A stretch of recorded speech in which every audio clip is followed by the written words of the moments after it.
welcome to Bloomcare. I'm Vibha Chawla, and today I have with me a reasoning expert, Neha Gupta ma'am, who has been teaching reasoning to students for the last 7 years.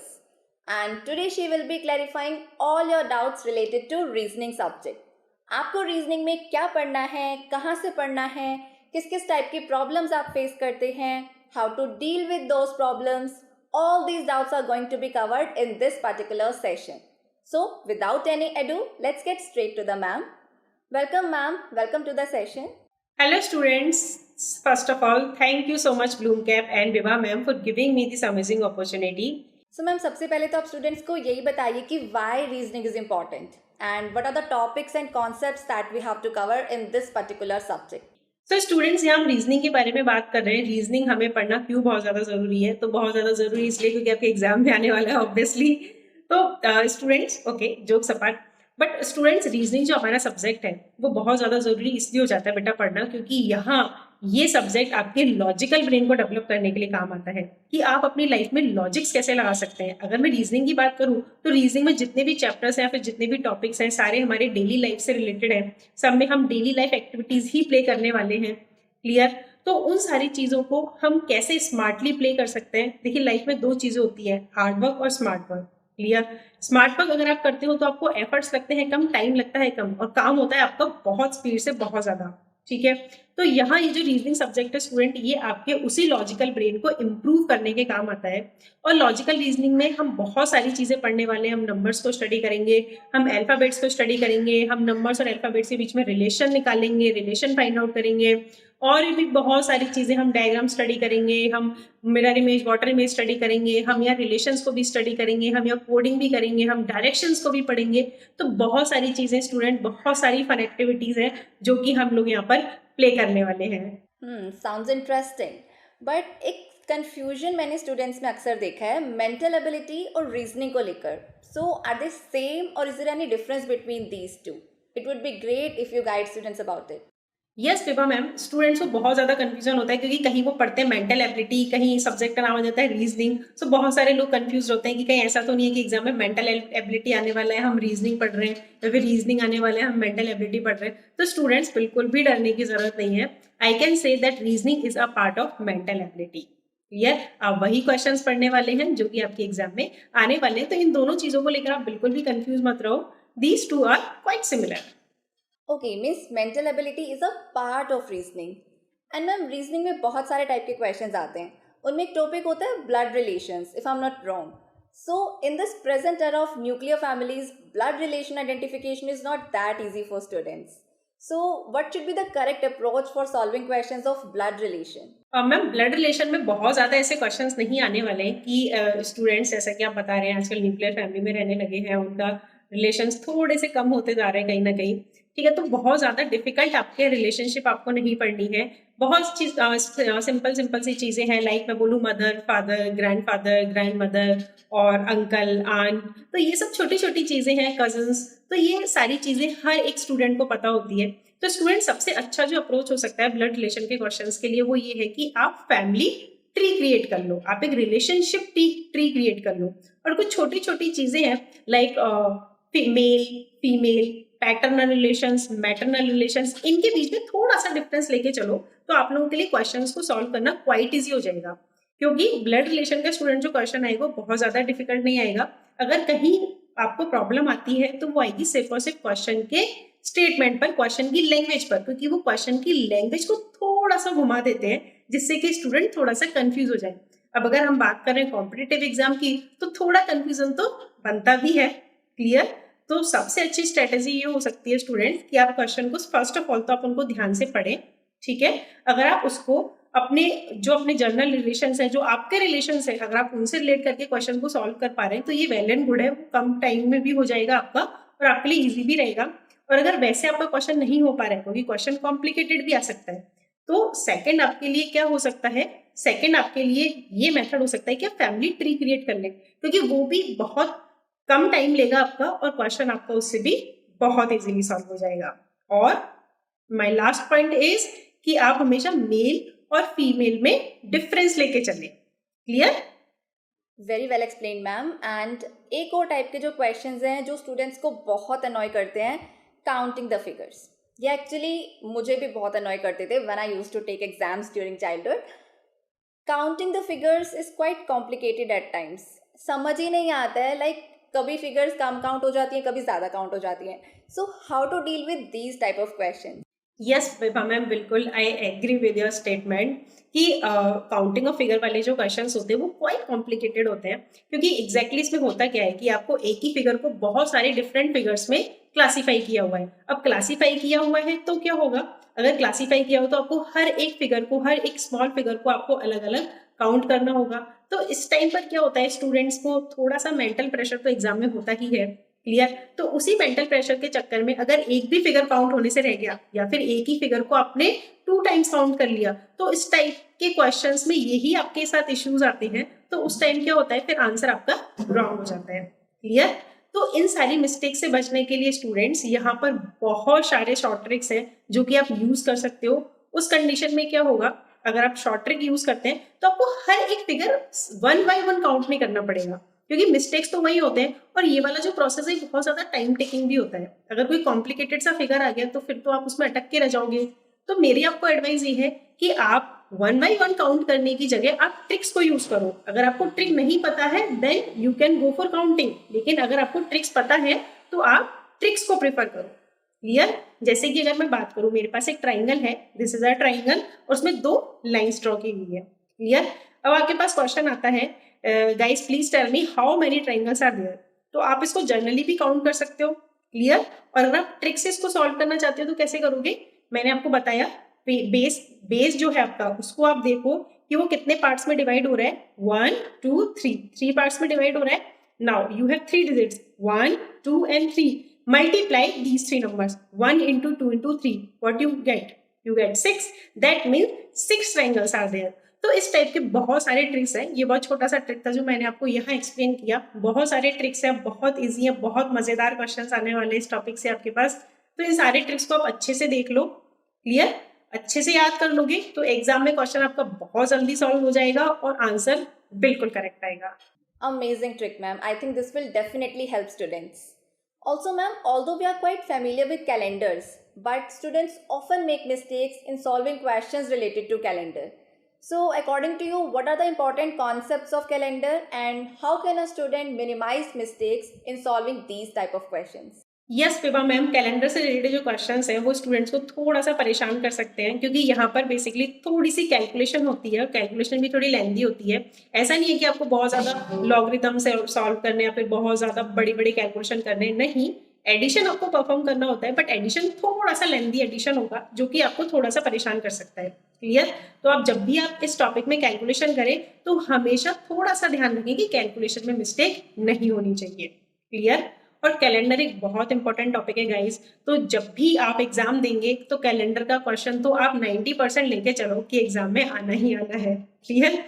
तो आप इस topic को बिल्कुल भी ना छोड़ के जाएं, ये सोच के, क्योंकि जब हम स्टडी करते हैं तब भी ये टॉपिक थोड़ा सा लेंथी होता है, कुछ दिन लेता है ये टॉपिक आपको पढ़ाई करने में, क्लियर। और इस टॉपिक के क्वेश्चंस की आपको थोड़ी सी प्रैक्टिस भी ज़्यादा करनी पड़ती है, क्योंकि कैलकुलेशन भी होती है और आपको लॉजिक्स भी थोड़ा डीपली यहाँ परफॉर्म करने होते हैं, क्लियर। और कुछ छोटी छोटी चीज़ें हैं like leap year, non leap year, odd days और century year, calendar day, dates, ये सारी चीज़ें थोड़ा सा आप कंसेप्ट को अपना शार्प बना लो तो बाकी सारी चीज़ें इजीली हो जाती है। Well explained, ma'am. And ma'am, next type of questions are coding decoding. Coding decoding questions are usually logic based, if I'm not wrong. So, how can one identify the logics involved in these questions? क्या इसके लिए कोई एक common method या trick है जिससे हम आसानी से कोडिंग डिकोडिंग के क्वेश्चंस के लॉजिक्स को आइडेंटिफाई कर पाएं? यस मैम, रीजनिंग में हर एक टाइप के क्वेश्चन को सॉल्व करने के लिए एक पर्टिकुलर ट्रिक है आपके पास, same with coding decoding. Coding decoding से रिलेटेड जो क्वेश्चन आपके पास आते हैं स्टूडेंट, वो बहुत अच्छे क्वेश्चन आते हैं, क्योंकि कोडिंग डिकोडिंग में नंबर्स, अल्फाबेट्स और वर्ड्स के साथ हम डील करते हैं, ठीक है। तो यहाँ आपके पास वेराइटी ऑफ क्वेश्चंस आपको देखने को मिलेंगे और क्वेश्चंस भी बहुत अच्छे होते हैं, लाइक आपको बहुत ज़्यादा आप एंजॉय करोगे क्वेश्चन को सॉल्व करते टाइम, क्योंकि बेसिक जो चीज होती है स्टूडेंट्स, वो यहाँ पर ये होती है कि आपके पास जो भी आपको कोडेड फॉर्म में क्वेश्चन आपका गिवन है, आप उस पर सबसे पहले लॉजिक फाइंड आउट करो कि यहाँ क्या लॉजिक लग रहा है, क्या सीक्वेंस यहाँ फॉलो हो रहा है। अगर आपने एक बार वो सीक्वेंस पहचान लिया तो क्वेश्चन तो आपको ऑटोमेटिकली सॉल्व हो ही जाना है। क्लियर? तो कोडिंग एंड डिकोडिंग के क्वेश्चंस को सॉल्व करने के लिए बहुत अच्छी ट्रिक ये हो सकती है कि आप सबसे पहले सीक्वेंस को फॉलो करें। क्लियर? आप सीक्वेंस को पहचानने की कोशिश करें कि यहाँ क्या सीक्वेंस फॉलो हो रहा है। सीक्वेंस अगर आपने एक बार आइडेंटिफाई कर लिया तो आगे चीजें बहुत स्मूथ जाने वाली हैं। Okay, means we have to identify the pattern and have to use the same pattern to convert our code, right? Okay ma'am, next type के क्वेश्चंस हमारे पास आते हैं वर्बल रीजनिंग। वर्बल रीजनिंग देखने में बहुत आसान लगता है, बट जब इनके क्वेश्चंस करने जाते हैं तो सबसे ज़्यादा मिस्टेक्स इन्हीं में होती हैं। So how can a student solve the questions of verbal reasoning with maximum accuracy? जी बिल्कुल बेवा मैम, वर्बल रीजनिंग से रिलेटेड क्वेश्चंस में थोड़ी सी मिस्टेक हो सकती है आपकी, क्योंकि वर्बल रीजनिंग की अगर मैं बात करूँ तो वहाँ हम नंबर्स के साथ डील करते हैं, हम अल्फाबेट्स के साथ डील करते हैं। क्लियर? यहाँ आपकी थोड़ी सी कैलकुलेशन भी होती है, और जो पार्ट होता है जहाँ स्टूडेंट्स की मिस्टेक्स होती हैं वो यही पार्ट होता है कि जब आप कैलकुलेशन करते हो तो कहीं ना कहीं आप क्वेश्चंस को जल्दी करने के मूड में होते हो, या फिर पता नहीं क्या चल रहा होता है कि हम कभी ना कभी कैलकुलेशन में मिस्टेक्स कर देते हैं। और कैलकुलेशन में मिस्टेक्स करना it is a human nature, वो हो ही जाता है कभी ना कभी। ठीक है, तो हमें सबसे ज्यादा यहाँ पर ये याद रखना है स्टूडेंट्स कि आपकी कैलकुलेशन में मिस्टेक नहीं होनी चाहिए इन वर्बल रीजनिंग। क्लियर? और सेकेंड थिंग कि एक ही क्वेश्चन के पीछे ना अटके, अगर कोई क्वेश्चन नहीं हो रहा है तो उसको उस टाइम के लिए आप स्किप कर दें, बिकॉज हो सकता है कि शायद अभी आपका ब्रेन जो आप लॉजिक लगा रहे हो वो उस डायरेक्शन में नहीं जा रहा, वो किसी दूसरी डायरेक्शन में जा रहा है। Clear? Sometimes it happens. Clear? मेरे साथ भी होता है, कभी कभी आप लोगों के साथ भी हो सकता है। तो अगर कोई ऐसा क्वेश्चन है जो आपसे सॉल्व नहीं हो रहा है तो आप उसको उस टाइम के लिए स्किप कर दें। आप अपने मूड पर, आप अपने माइंड पर इस चीज़ का लोड ना लें बहुत ज़्यादा, और फिर नेक्स्ट क्वेश्चन पर मूव कर जाएं। और जैसे आपको लग रहा है कि हाँ ठीक है बाकी क्वेश्चन मैंने सॉल्व कर लिए, तो फिर आप वापस से उस क्वेश्चन पर आ जाओ और उस क्वेश्चन को सॉल्व कर लो। Clear? But the main thing is calculation में मिस्टेक बिल्कुल नहीं करना है। Okay, so my next question for you is, what tricks can be used to solve the questions of mirror image? And are mirror image problems and water image problems same, or is there any difference? What precautions one should take while solving these type of questions? Yes ma'am, अब mirror image और water image जो है वो quite similar भी है और थोड़े थोड़े डिफरेंट भी है, क्योंकि पहली चीज़ तो है कि दोनों में ही हमें इमेज फाइंड आउट करनी है। क्लियर? ठीक है, तो दो चीज़ें देखिए ma'am different different. First is mirror image. तो जब भी हम मिरर में देखते हैं, क्लियर, जब भी अगर मैं अपने इस हैंड को, अगर मैं इस, मेरा ये हैंड है, ठीक है, अगर मैं इसको मिरर में देखूं तो शायद इसका मिरर इमेज कुछ इस तरीके से मुझे यहाँ पर नजर आएगा। ठीक है, इसका मिरर इमेज कुछ इस तरीके से मुझे नजर आएगा, सॉरी। क्लियर? ठीक है, तो यहाँ स्टूडेंट देखिए, अब इस चीज को आप ध्यान से देखिए कि यहाँ एक्चुअल में हुआ क्या। देखो यहाँ अगर मैं देखूँ तो मेरा थंब यहाँ किस डायरेक्शन में है? लेफ्ट डायरेक्शन में। क्लियर? लेकिन यहाँ मेरा थंब किस डायरेक्शन में स्टूडेंट्स? राइट डायरेक्शन में है। तो बेसिकली यही लॉजिक आपका मिरर इमेज में फॉलो होता है। मिरर इमेज में आपका क्या होगा कि जो लेफ्ट है वो राइट में चला जाएगा और जो राइट है वो लेफ्ट में चला जाएगा। क्लियर? दैट मीन्स लेफ्ट और राइट दोनों एक दूसरे को इंटरचेंज कर लेंगे। क्लियर? वहीं अगर मैं बात करूं आपकी वाटर इमेज को लेके, तो स्टूडेंट सेम, ये मेरा हैंड है, अगर मैं देखूं इसकी वाटर में इमेज कैसे बनेगी, तो स्टूडेंट्स ओके, इसके वाटर में जो इमेज बनेगी स्टूडेंट वो कुछ इस तरीके से बनेगी। क्लियर? ये प्लीज इस पार्ट पर मत जाइएगा, इस पार्ट को आप इस तरह का इमेजिन कर लो। क्लियर? तो स्टूडेंट देखो यहाँ क्या हुआ, ये जो मेरा थंब था ये टॉप पे था। क्लियर? अभी जब मैंने इसका वाटर इमेज बनाया तो जो थंब है, ये पेन से देख लो, ये पेन है, ठीक है, इसका जो वाटर इमेज बनेगा वो कुछ इस तरीके से बनेगा। क्लियर? तो देखिए स्टूडेंट्स, जो नॉर्मल हमारा पेन था उसमें ये जो कैप है ये टॉप पर है, लेकिन वाटर इमेज में ये बॉटम में चला गया। क्लियर?